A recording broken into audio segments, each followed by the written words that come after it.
So hey there fellow YouTubers, Frank Bush here again. So in today's video I plan on doing something a little different. I'm going to go through how I make cordage handcuffs.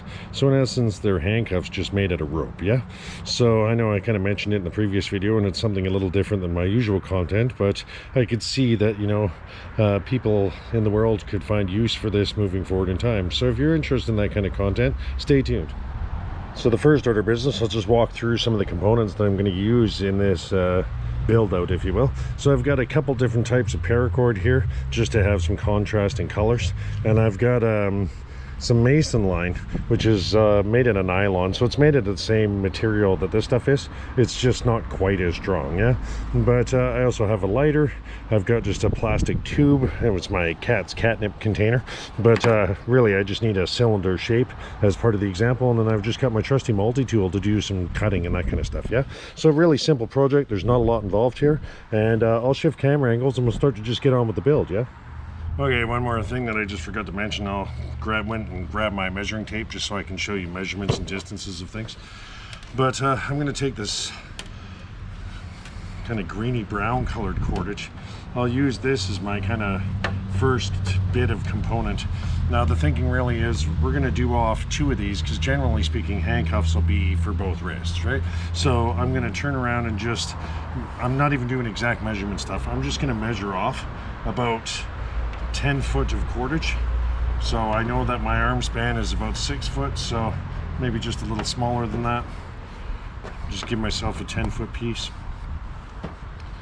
And like I say, this is fairly forgiving that way. Normally when it comes to most of my Ropecraft videos, I try to encourage having zero waste. When it comes to my cordage, there's going to be a little bit in this one.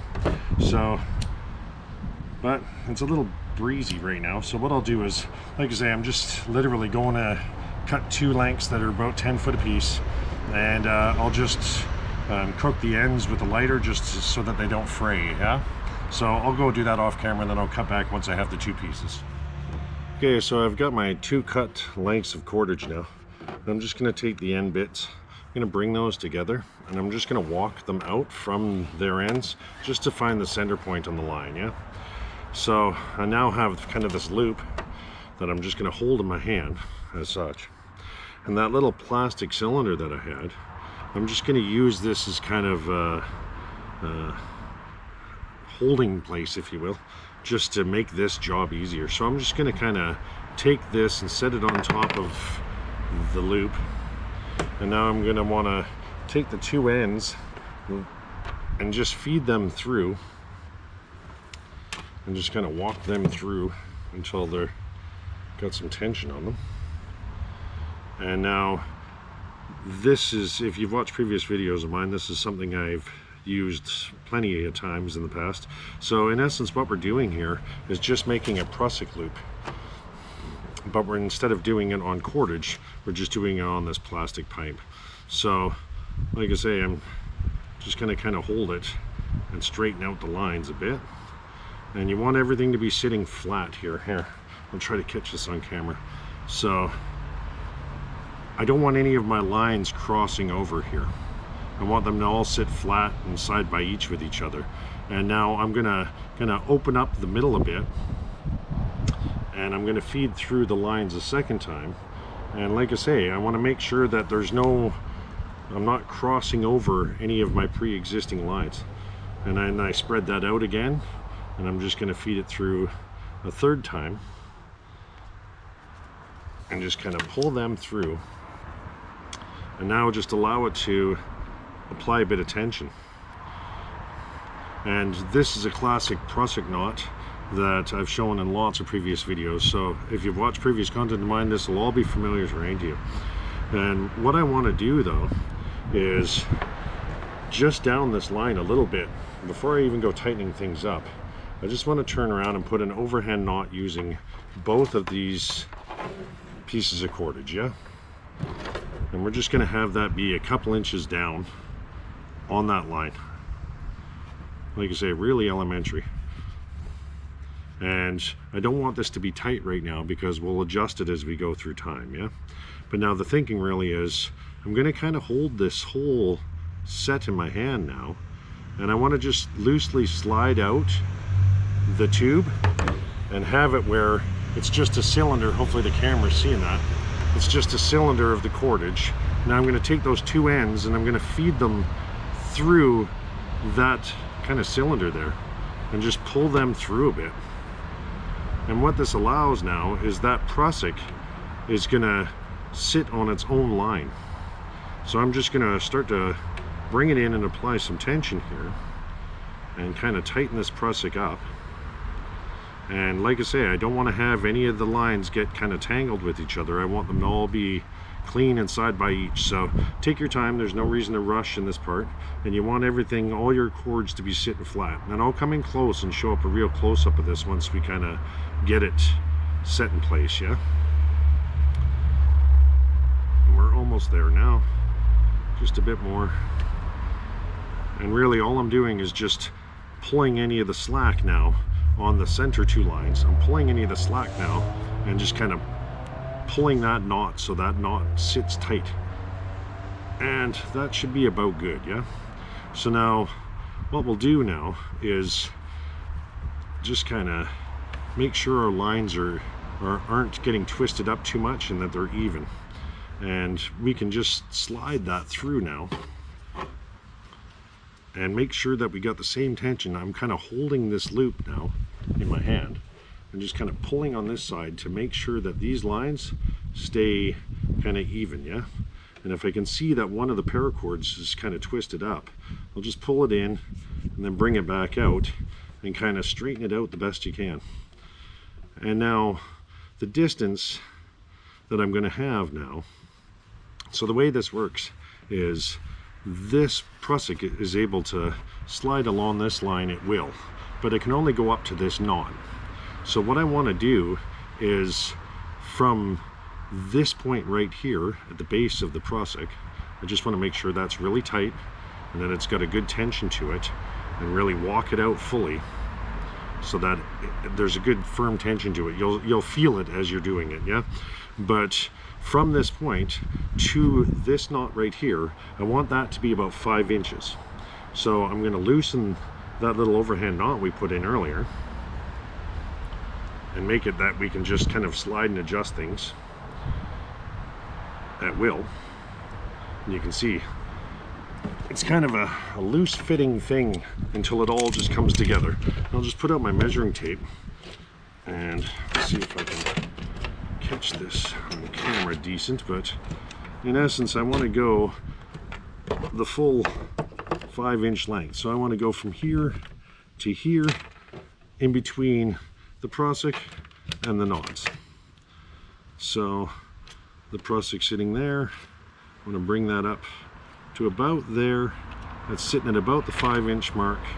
I'll apply a bit of tension, and if we got to adjust things a bit, it's okay. It's not a showstopper. This isn't exact math stuff. This is just ball parking things, if you will. But I'm pretty well sitting at about 5 inches now. Hopefully the camera's picking that up. So I'll just tighten it up a little bit. Now this gives me the kind of core of my cuff.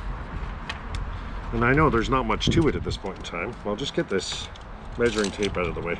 I really do need to get a new one of those. But now the thinking really is, when I slide this in now, it's going to have a 5-inch on the outside, yeah? So that's about the smallest wrist that exists for kind of an adult female. When it comes to adult males, it goes up to the max size of about 8.5 inches. So when it comes to, you know, how big you want to make these things, it's really in scale to what the use will be for. But I'm going to slide that prusik back out now, and the thinking really is that prusik could endlessly slide, yeah? So I want to have a stopper point too, and I'm just going to turn around beyond an 8.5 on the largest man's wrist. You're going to need a bit of extra length as well, because you have to get past the hand itself. So it needs to open up a little bigger than the wrist size will be. Hopefully that makes sense. So when it comes to down the line a little bit, if I know that all my lines are sitting flat and everything looks like it's good in that regard, then all I got to do is move down this line a little bit. I'm just going to go a couple inches, and like I say, this isn't exact measurement stuff at this point in time, because I can adjust it at will later and just get it to be kind of exactly where I want it. And this will create a maximum size. And I got pretty big hands, so for me it's like, yeah, can I easily get that over my hand? Yeah, that's almost a little too much. I could bring it in a little bit. Just roll that overhand knot up a bit. And yeah, I could still get over my hand pretty easily. Could even come in a little bit more.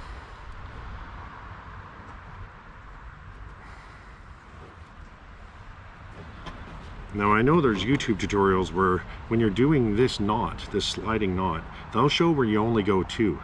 Don't do that, because what ends up happening is, when I'll just put this on as an example and kind of talk through it, yeah? So, because this is a functioning cuff at this point in time, we'll take it a little further to make it more comfortable so you wouldn't leave marks on wrists and all that kind of stuff, right? You know, but when it comes to this Prusik now, I'll just slide it up. Wherever I set that knot, if the person pulls, that's not going to go any tighter on the wrist. I can set that in so that it's a really small gap here to make sure that blood flow and circulation is happening in that wrist of it. And if they fight, and like here, I'll pull on that, if they're struggling and resisting, there's still an air gap. Hopefully the camera's seeing that. That won't go away, and whatever size I set that to, that'll be the size it's established at. And if they fight, it won't go any, it won't like pull in and tighten up on the wrist, right? And then if I want to take that off again, I can slide it back out and I can pull at this length, and you can see there's a lot of gap here where I wouldn't even really be cuffing the person with this size of a gap, but you can see that no matter where I set this little Prusik knot, whatever distance I set it from my wrist, it'll just lock at that point. And that's one of the key differences. If you do this Prusik knot and you do it where you're only going twice around the plastic cylinder that we did earlier, instead of 3 times, you can run the risk of having that pull tight when the person is resisting, and it can cut off circulation, and it can be dangerous. You know, you don't want to have somebody lose a hand or something like that, right? And like I say, this is all kind of flexible at this point in time. I still think this is a bit big when it comes to things, but that's okay, because if I wanted to use this as, say, a foot shackle, man, that kind of thing, you know, you're going to want to have the last knot you put in the line here, you're going to want to have that be a little further out to give room for it to slide over the foot. Hopefully that makes sense. And so what I'll do now is I'll turn around and go off and whip together the second one of these exactly as I did this first one. I won't bother showing that on camera because hopefully, well, I might touch on a detail or two, but hopefully you guys got the idea at this point in time of this. Up to this point is pretty well a finished cuff. It's fairly simple. I could use this functionally at this point in time as a cuff and have it be effective, but we're going to build it out into full dual handcuffs and that kind of thing, and I'll talk about using the singles and the doubles a bit further in the video. But yeah, let me just turn around and start to, what I'll do is I'll shift the camera angle so I know it's not, you know, just sitting in the same camera angle for 20 minutes. I'll shift camera angles and I'll start to progress on just getting the second one of these together. Yeah? So I'll just put the first one kind of over out of the way, and I'll go through this a second time just to make sure that it's crystal clear of exactly what I was talking about with the doubles and the triples and stuff. Right? So you've got that bend at the halfway point like I did earlier, and then I'm just going to turn around, and on that tube I'm kind of spacing out that loop a little bit, because I know the strands that are going to go through now as I pass it through, I don't want them to, just cut on the corner, I don't want them to double up and kind of bind over top of each other and all that stuff. So this is where, like I was saying earlier, you want to make sure everything's kind of laying flat and that kind of stuff. And I'm trying to give you different camera angles to really see exactly what I'm talking about. But like I say, that's a single pass where we've just gone the once. There's a lot of videos where people will go twice, and I'll make sure that doesn't cross over, and then they see that as adequate, you know, just doing 2. And it's not. I can assure you that if you do this and the person's struggling against your cuff, you can cause them harm. Switch up to having it that 3rd time, because the extra friction on the cordage will cause it that it doesn't slide nearly as easily.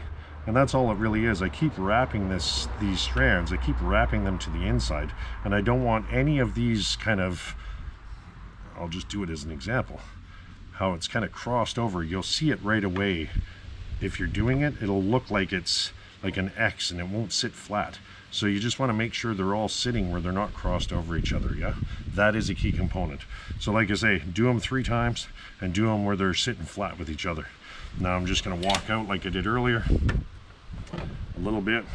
I'm just going to find a couple inches up. I'm just going to put in a simple little overhand knot here.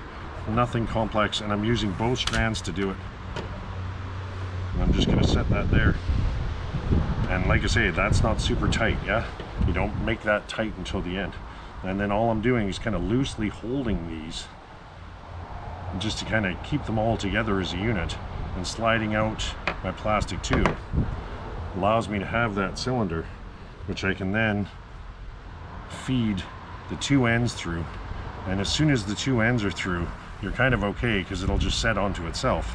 And now I just want to pull down on this side, and then I'm gonna kind of roll these as I'm pulling down. So, and I want to make sure they, like I say, you can see where they cross over. It becomes really apparent real easy, right? You want to have it, and I'll come in close with the camera to really show that, because you want to get this knot proper. This knot is the kind of core of the entire construct of the cuff, right? This prusik is where the magic is happening, if you will. And I'll just set it nice and flat. And I'll even get out of my seat here and come up to this camera, see if I can get that nice and clean.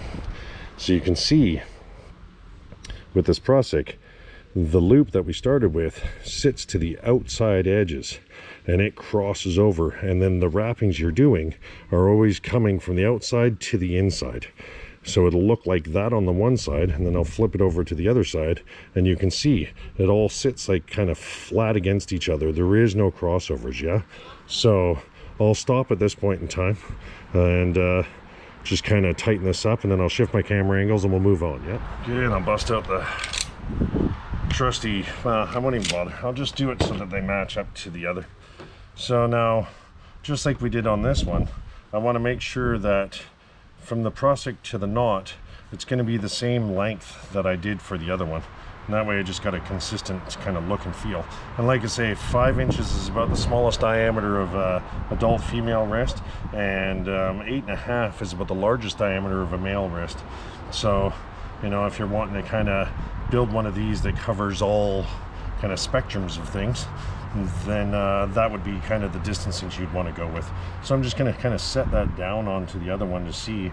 And like I say, this doesn't have to be exact science stuff. It's just, I was talking about for smallest to largest wrist sizes, because if you want to build one of these to work on anybody, you know, within reason, 99.99% of the population, those are the measurements you want to go with, yeah? And like I say, I'm now at the point where they're about the same now. Got pretty well on a matching set. So I'm happy in that regard and there's not much to them. Now down the line, just like I did previously, I'm just going to put an overhand knot, and I'll put that a couple more inches down. And this knot, so this last knot is really important to, do you want to have it where you're going over feet, or if you're wanting to go over hands? You know, feet are larger than hands, obviously, and you're going to have to make this last knot a little bit larger if you want to have it where these can easily go over top of a foot to hook onto the ankle, yeah? Now I know YouTube gets funny when it comes to this stuff, so when it comes to the examples of things, I'm going to do some kind of different types of examples than having it be demonetized, let's put it that way. But this is the basic kind of construct of my cuff now. Now I've got 2 of them, and you can see, really elementary. We're going to switch over now to the next color. I'll shift camera angles again. We're going to switch to the next color, and I'll even stop and talk about what the next step is and why it's being done, yeah? So like I say, these would fully function at this point in time. You could use them as a cuff, and you'll see as we move a little further through the video how we bind these together to make them as a dual handcuff and that kind of stuff. But I just want to kind of stop for a second and talk about, you know, if you're using these for pleasure rather than authority, if you will, you don't want to necessarily cause damage to your partner, you know, and you don't want to leave marks and all those types of things. And having the dual paracord line helps kind of minimize some of that. But really, if you're using small diameter cordage, that's what's going to cause a lot of the problems. So one of the key things we want to do to minimize any type of marks and any type of, you know, that kind of stuff, we're going to want to turn around and thicken out this line. Now, because the 5 inches that we did here is the smallest, if I slide that in, that would be the smallest wrist diameter that you'd end up hooking onto. What I'll end up doing now is I want to make this part thicker to minimize any type of impact of marks, yeah? So the way we achieve that now, I'll just pull this back out a little further. And now the way we achieve these things is we're going to do some, and I'll use this other cordage here to kind of show the example. I'm going to need about 5 foot lengths of this. So maybe even go 6 foot. I mean, there's no harm in the loss of a bit of cordage, right? I know I normally never say that, but in these types of things, I mean, this cordage here is already going to be spare. You know, everything beyond this knot, once we've kind of fine-tune it and settle down to exactly how we want it to be, this will all become, you know, waste or reused in a different project.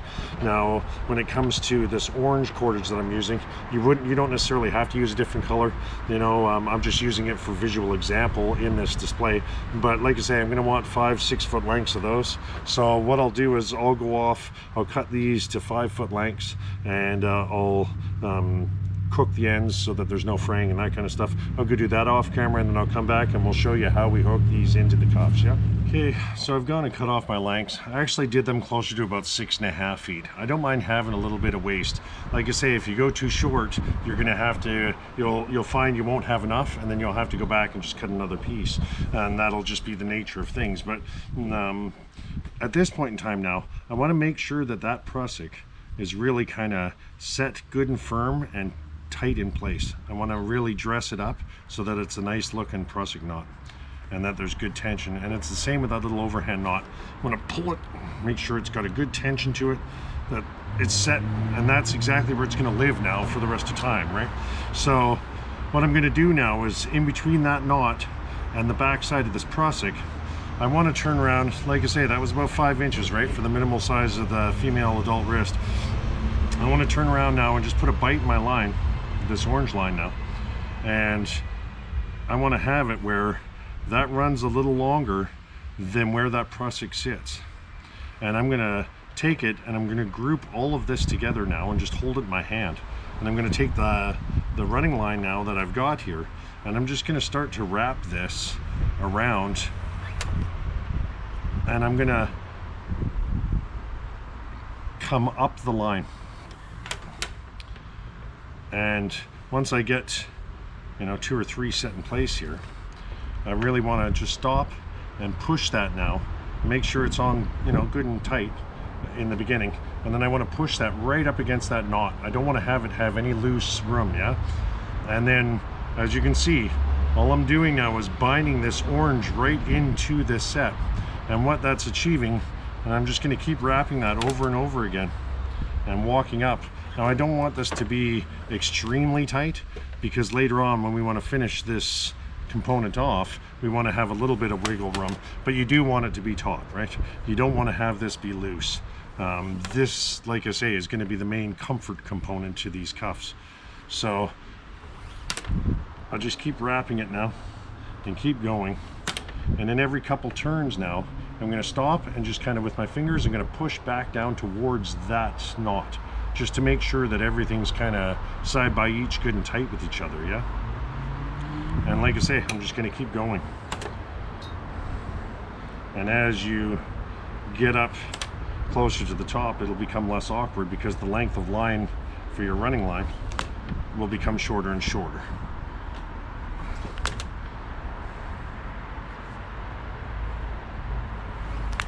And you're just going to keep doing this over and over again. This only takes a couple seconds to do.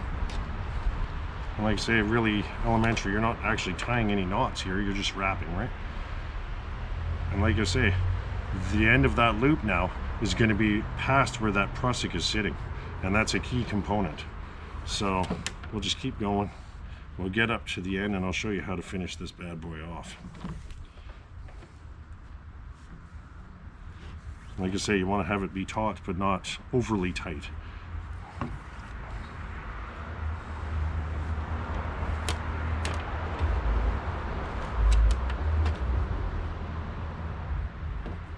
And I'm just kind of, with that finger, I'm just kind of pinching the back of it when I go to, just to hold it in place, right?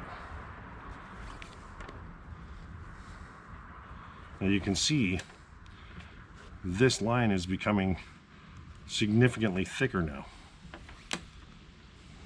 where it gets to be about the thickness of my pinky. You know, I've got fairly big hands, so if you're a small-handed person, you're talking like maybe the size of your ring finger. You know, that kind of thing for how big in diameter that this thing is, right? So it's good in that regard of the likelihood of causing any type of marks really starts to get minimized. And as we come up to the end now, like I say, we're just going to keep going. Got maybe 6 or 10 more wraps before we get to the end. And with this side, I want to bring this right up. Like I say, we'll make sure that prusik is kind of still set nicely. And it's been dressed up really well. And we're going to nuzzle this line right up to, you know, flip this over now. Hopefully you guys can see. Now I'm coming right up to the flat part of the back side of that prusik. I'll just let that loop sit out there. And I'm going to want to keep bringing this around until there really is no play in that prusik. That prusik doesn't really have room to go anywhere. And it's a way of keeping that prusik firm because we dressed it up before we even started this. And now all I'm going to do is take the last end when I feel like, I'll even come up close. When I feel like I'm really up close here, I'll just, like I say, I don't even think I could do another wrap here. Maybe one more wrap that I could get in there. But it starts to get, yeah, you'll feel it kind of lock in behind that prusik. Now I just want to take it and feed it up through. And that's going to kind of hold that line now. Now, with my multi-tool on this end, I'm going to pull that little bit of paracord and cause it to pull this to the inside body of this kind of thicker line, yeah? So I'll just kind of come back down. And like I say, if you made this super tight, this can become, I can set it now for a second. If you made this super tight, this can become difficult to pull back in. So, you know, you're causing yourself a bit of grief if you go too tight. And you'll see how by pulling on this end, that loop now, that bite in the line we had at the beginning, is now going to take this and drag it inside. I just want to keep pulling on that line. And I want to drive that tag end that's here, I'm going to drive that down and inside here. And like I say, you might even have to kind of work it a bit because it will get tight, right? If you did this properly, it's going to take a bit of work to do because you don't want to have this have any slip or give.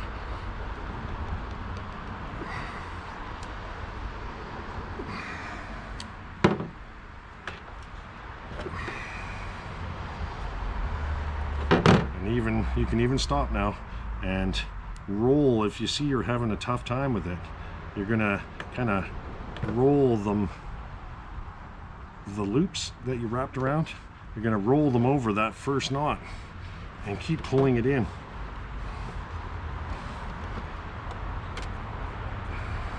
And you want to get that in so that it's a good 4 or 5 in. So what I'm going to do now is I'll even stop, put my foot on it, and pull on this end to really reef that in. And then I'll cut this off and clean it up, and then that'll become our finished cuff. And that prusik now, I'll just slide that prusik. As you can see, that prusik now will kind of hold to that size of a wrist. And because this butts right up against the prusik won't come loose over time. It'll want to stay to that same rigidity. But because of the torque I need here, I'm just going to shift camera angles, and I'll show you exactly how I kind of reef on this part to get that in. Because sometimes, like I say, if you do it really tightly here, sometimes it'll just be finicky trying to get it in. So let me shift camera angles and I'll show you exactly what I'm talking. Okay, and I know this isn't going to be the most elegant camera angle, such is life.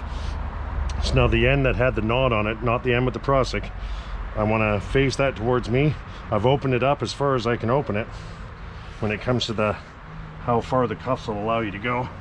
Just slide it on my foot, and now I'm going to grab that bit of cord and try not to get my foot under it. I'm going to pull that up through.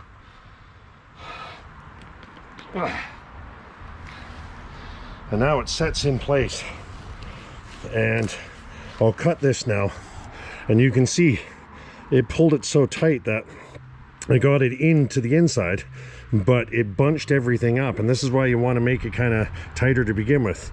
I'll turn around and loosen this now. So in order to loosen this, I just kind of walk it back out towards that prusik end.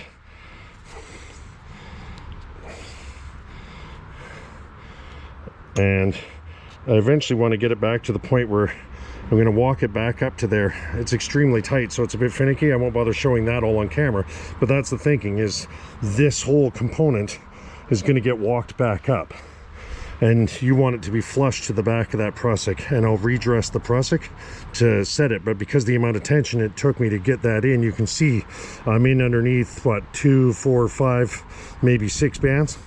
So it's in far enough where it's going to turn around, hook and hold, but it's extremely tight now because of what I've done. So like I say, this part you just kind of loosen and wiggle it and walk it back out. Yeah. Okay, so I thought I'd shift camera angles and come in close. So I've managed to pull it now. Hopefully you can see that on the camera. That is the point down to which the line that's up by the prusik has been pulled in. And because it gave a bit of stretch to the paracord now, on this end, it became a little loose. But this is easy enough to correct now. So all you got to do is kind of loosen that overhand knot that you had sitting on the end. And this is one of the reasons why we don't do the knots overly tight. And then kind of set that knot right up against that. And we're going to just kind of shift it and shimmy it until that's right up firm. And you can see now with the prusik, I'm going to cut right here. Hold on, sorry. I'm going to cut right here, and I'll melt the end so it doesn't fray, and that kind of locks this prusik from being able to go anywhere. And on the other end, because it had a little bit of give, I've got that small kind of loose spot. I'm just going to loosen this knot, pull it, and pull that knot to be as close up as I can, and then just apply tension. And that allows it where both ends then now of the wraps come flush up to the knots on either end, and it stops it from kind of ever becoming loose later on in time, so that way it stays being comfortable against the wrist. So like I say, I'll turn around and just cut off these ends and melt them, and then I'll go off and do the other one. Yeah, so and I'll just do a quick showing of that. So I just trimmed off the end and just melted it so that there's no fraying and stuff, as you can see, and then the same on the other side. So now this is locked in, it's flexible, and it has that kind of larger diameter now, but there's no risk of it going anywhere. It won't unravel or any of that business. You should be able to use this for years and years and years.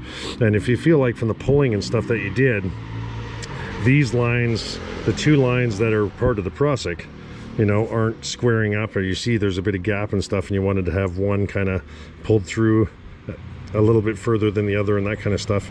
That's all doable still as such. So that's all doable still, because this knot down on the end isn't a permanent knot, it's just an overhand knot. So it's easy enough to loose this, adjust it, and set it to be exactly the way you want it, so that everything is sitting kind of flat and even and clean. Yeah, that's the overall objective you want to achieve. I mean, this still functions in this kind of, you know, not perfect way, but at the same point in time, you just clean it up for future use, and if you do it in the beginning, you never have to worry about it later on, right? So like I say, I'll go off and do the other one of this for the other cuff, and that way we can have a full set together and we can start to move on to finishing up the project. Yeah. Okay, like I say, that deals with the first one. We'll have a bit of cleanup to do and one or two extra things, but you know, 90% of the way there. Yeah. So now the exact same thing with the second one. I'll just set the first one aside completely. And now with the second one, the exact same thing. I want to make sure my knots are all kind of clean. It looks like there's not too much, you know, imbalanced tension on the two different lines.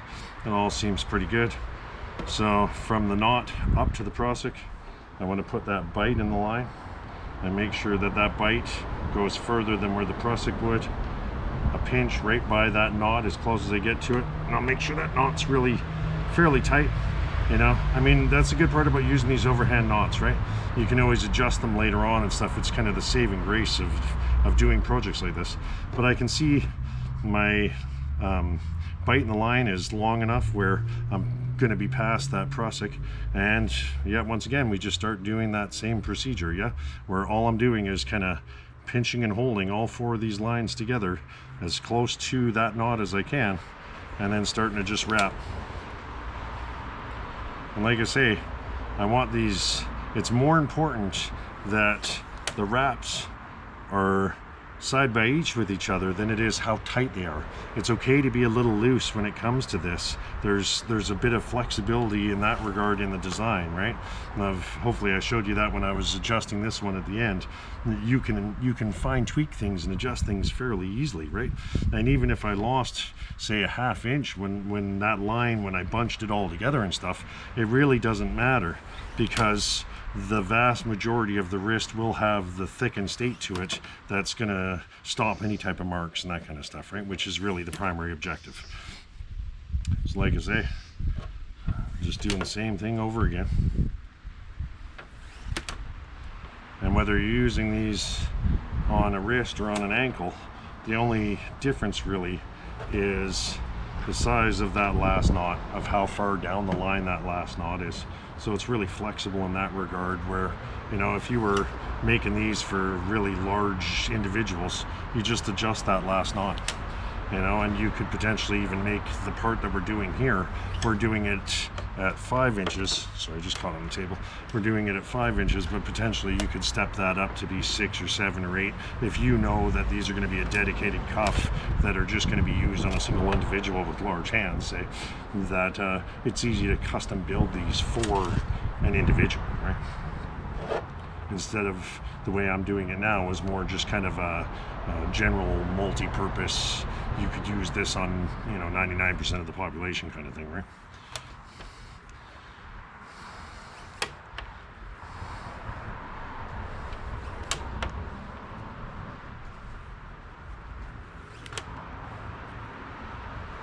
So as part of the next part of the video, I'll show you, I've already got some of these components finished and completed that I've made off camera to show you uses for if you wanted to use a single one, because you're probably asking yourself, what does a survival guy need to know about doing handcuffs and that kind of stuff, right?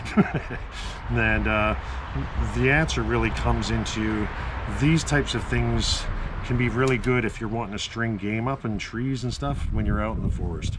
So if you're wanting to kind of bleed out animals and that kind of stuff, yeah, you can do that using this kind of stuff, and it's strong enough where it can carry the weight, and the thickness and stuff that I'm adding here is more just for human use.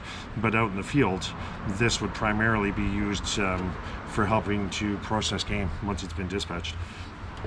So as you can see, I'm back up to the top again, where I'm right up against that prusik, and there's really, I'm kind of out of room now in the line, and exactly the same as I did before.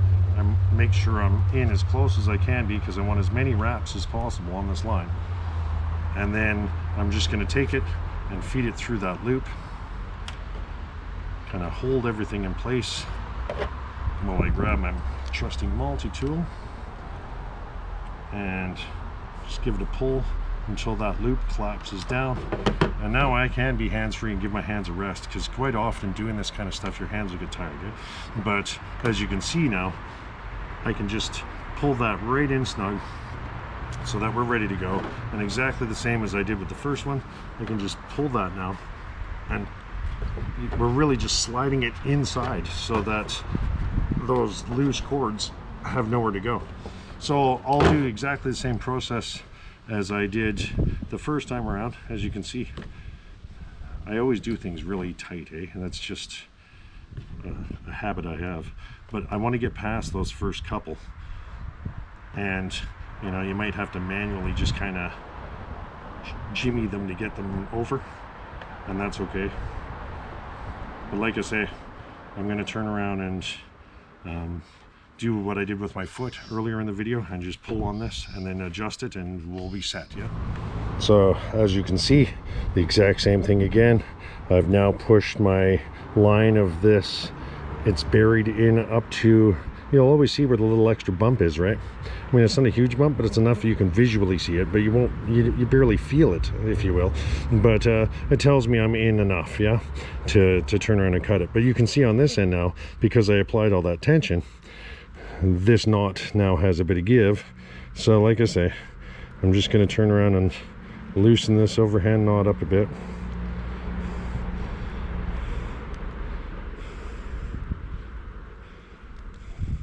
And now I just want to pull that knot so that it's flush up against the back, if you will.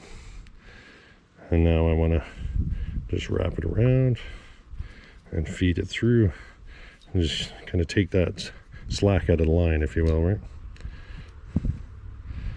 And if you got to do that once or twice, that's okay too. But you can see that's all set in place. And I'll make sure I walk out the tension right up to the end.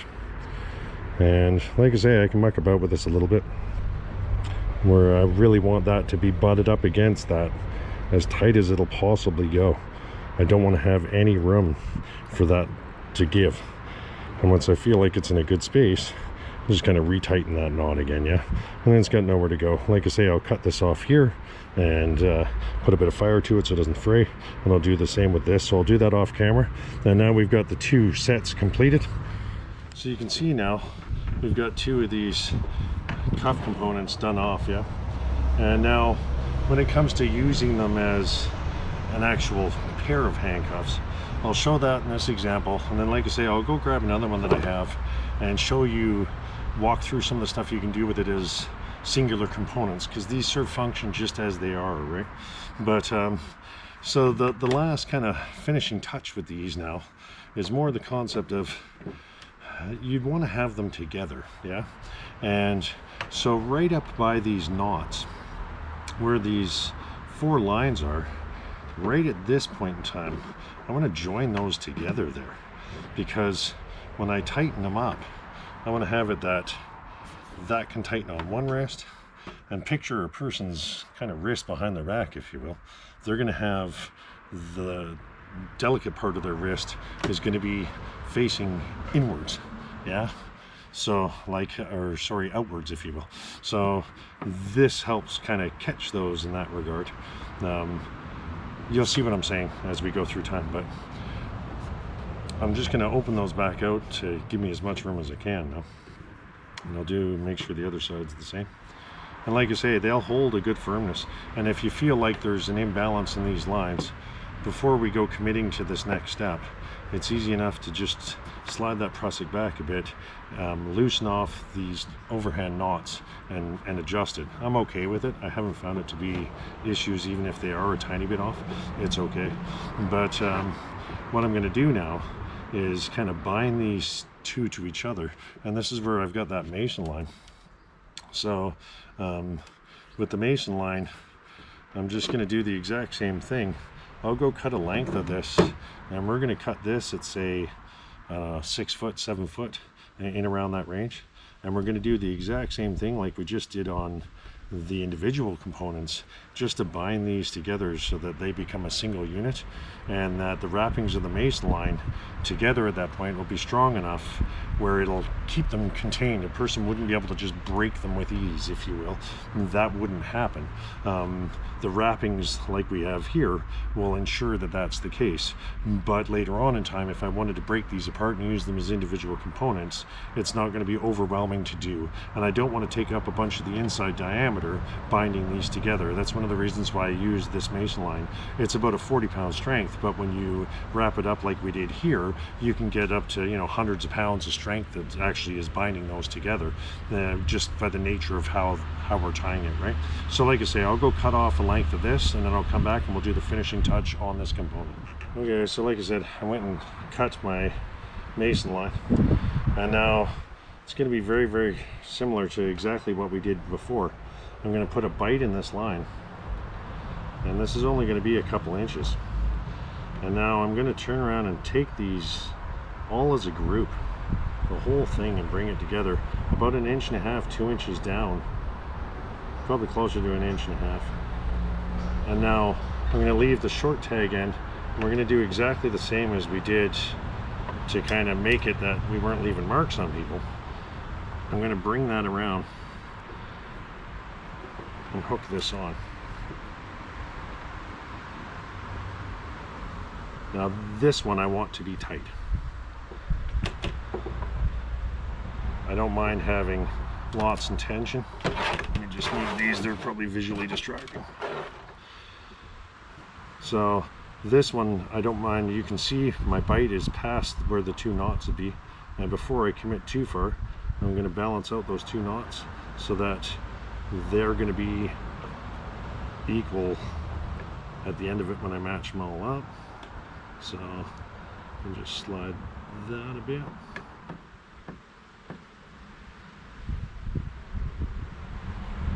And then, like I say, I'm really holding this tight now.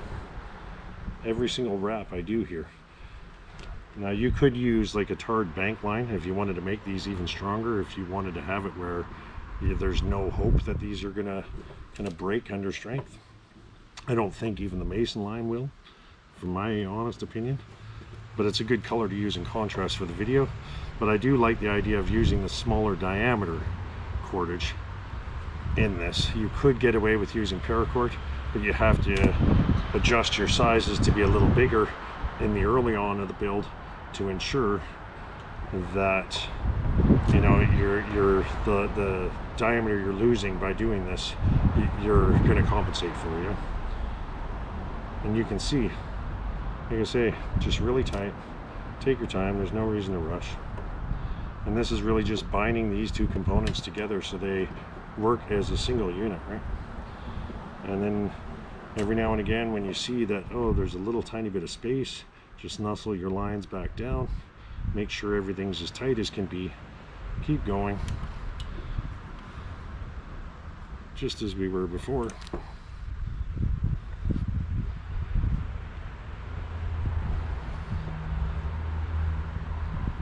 But yeah, I like using the mason line, like I say, because I know I can break it easy. But it's really to do with the size of the diameter of the cordage more than anything. I know it's not inhibiting on these cuffs at all, and if anything, it's just giving another thicker bind point that's going to be sitting onto the wrists and helping to minimize any type of damage you're doing to an individual, right? Because you want to restrain them, you don't necessarily want to hurt them.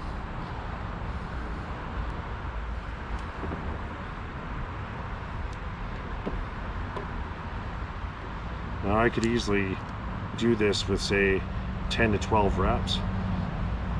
I don't mind doing the extra wraps here. I'm okay with it.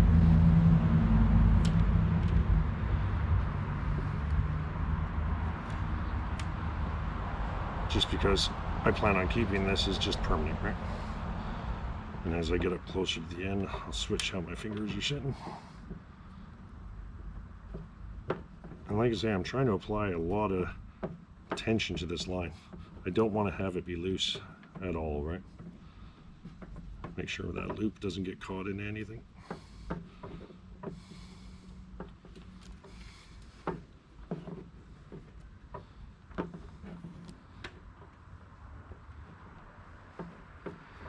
We're almost there.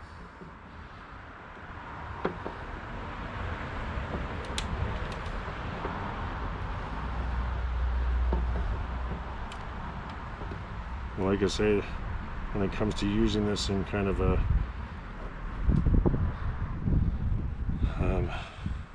off-grid scenario, I mean, yes, you could use these types of things. Okay, we're getting up to the end now.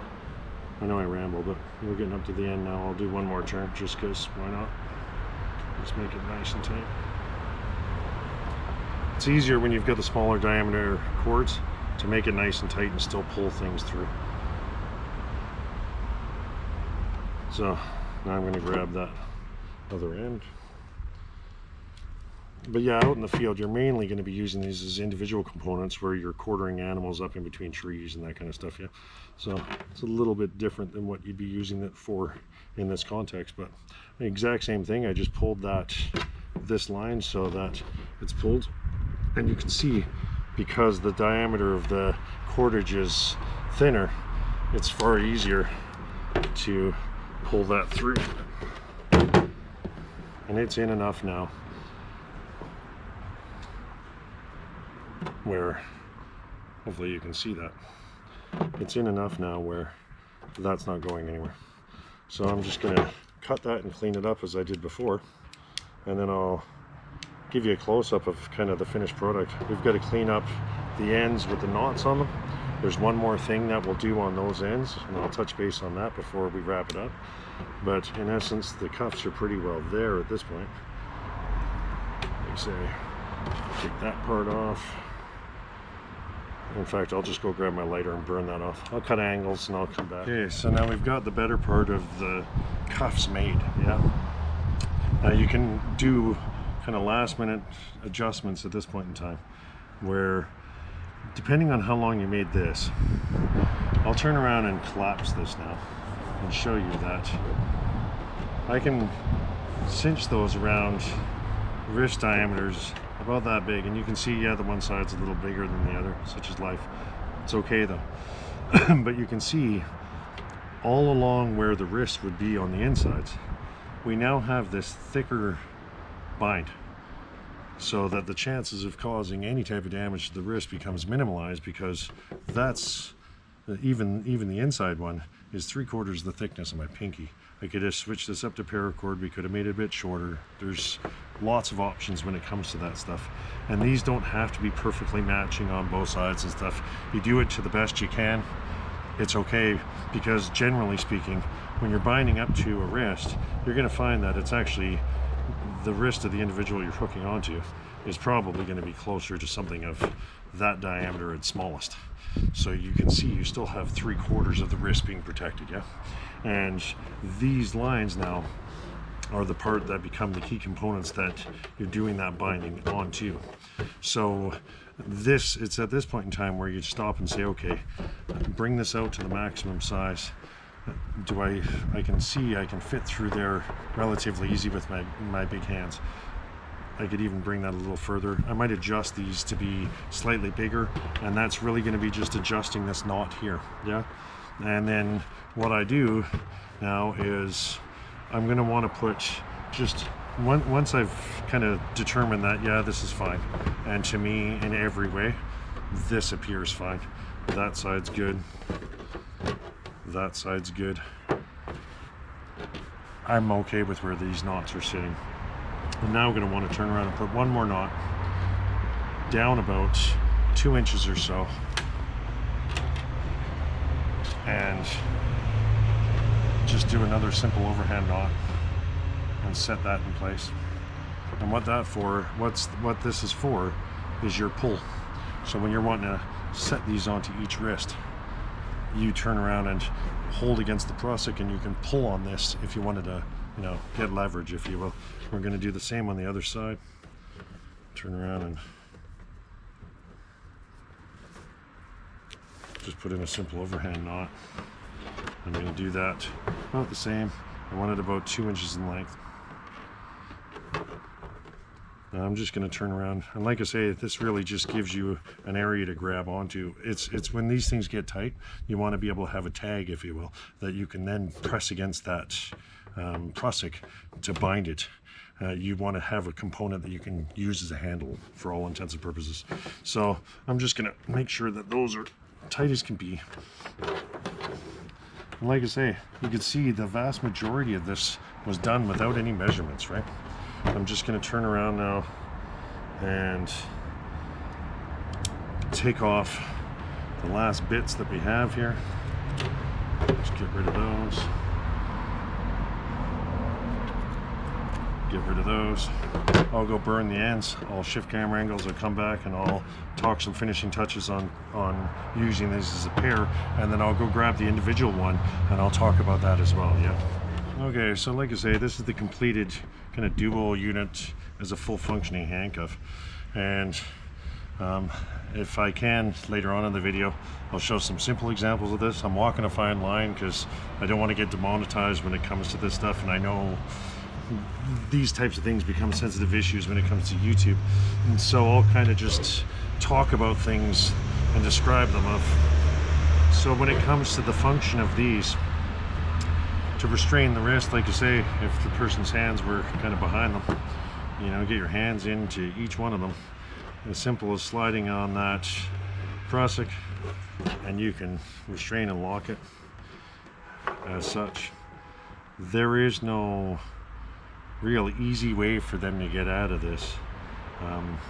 In order to free themselves up from this, they have to be able to get in behind that prusik knot and move it with force.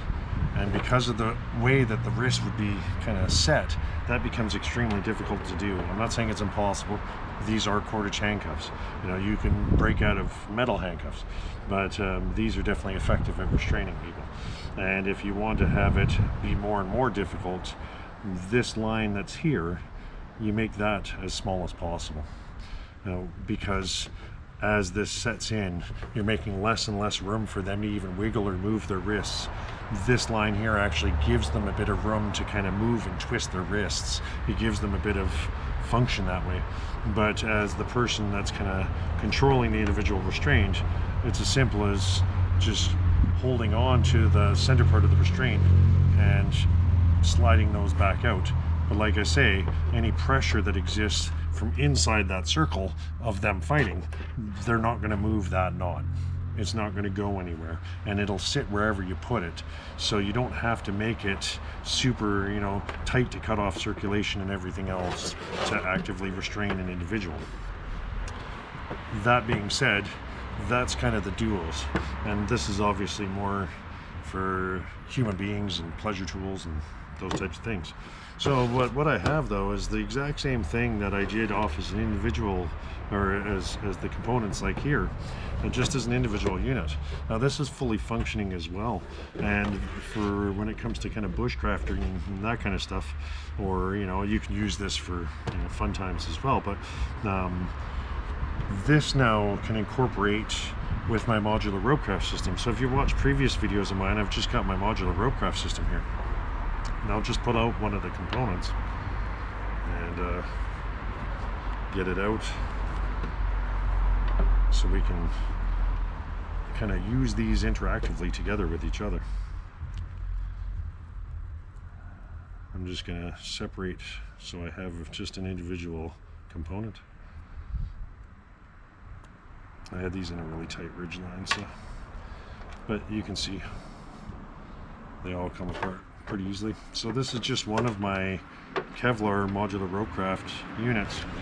Now I could easily turn around and just take the loop on my modular Ropecraft systems And I can do this with my bank line ones or the paracord ones, or I can use my Kevlar. They all function and work just the same, where I simply take the loop that's on my modular Ropecraft system and feed it a bite of that through, and then just pass the rest of the modular Ropecraft system through it.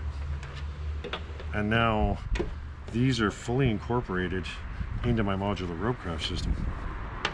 So if you've watched previous videos of mine, you'll know that these modular Ropecraft systems allow me to apply tension between trees, or, you know, say a 4-post bed or those types of things, right? Where I can easily bind this to, well, we'll just talk about game animals. I can easily bind this to the leg of a game animal and quarter them up and string them up in between 4 different trees that are a distance from each other, we'll just say that, where the modular Ropecraft system can then be the tensioning adjustment to determine how locked that person is or that animal is, right? So this is really handy in uses of this. You know, this type of stuff is really handy in processing game when you're on the field. You could easily throw the modular Ropecraft system over the branch of a tree, say, hook this onto the paw of the deer, and you might not necessarily need the safety and that kind of stuff. Just the simple basic cuff allow you to hook onto a game animal and string it up and raise it up into the trees, so that you could do letting of blood and that kind of stuff, right? So there is multi-function purpose in this symbol design, where you can use it as a double, you can use it as individual components. Like I say, a very versatile piece of kit. When it comes to whether you wanted to go around an ankle or you wanted to go around a wrist or that kind of stuff, it really depends on just the last knots and how far they are spaced. So I'll wrap this video up though, of, like I say, this isn't normally content that I talk about on my channel that often, but it did fit into the Ropecraft thing, and I had an individual ask me a while back if I could kind of develop out a cordage handcuff, and this was my take on that. You know, I went online and I saw a bunch of different examples of different cordage handcuffs that people were using, and I thought, a lot of them are dangerous and potentially could cause people to lose hands and could cause significant problems. So I decided that it was worth my while in making this video. Normally, like I say, I wouldn't normally do content like this, but as you can see, you know, even if you were in the fit hit the shan kind of scenario, and you needed to have some way to primitively police individuals and kind of control environments, you know, to be able to whip this together, you could do this right down to using, you know, primitive cordage that was made from hand and that kind of stuff. You know, to make these types of things realistically take about an hour. So, you know, in a single day you could turn around and do off multiple sets of these, and as long as you got a cordage supply, you know, they're relatively elementary to make. Like I say, they're not ironclad.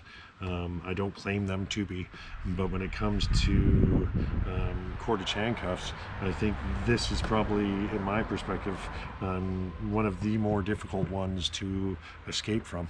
And because it's got this modular, everything I build when it comes to Ropecraft is very modular in its nature, but because it has this modular kind of construct to it, like I say, I can use multiples of these and incorporate them into my bushcraft gear and use them for processing game and other things, right? So like I say, I know I ramble lots in my videos, so I'll start to wrap this up. But if you enjoy this type of content, please like, share, and subscribe. And thanks for taking the time to watch, yeah? Have yourself a wonderful day. Cheers.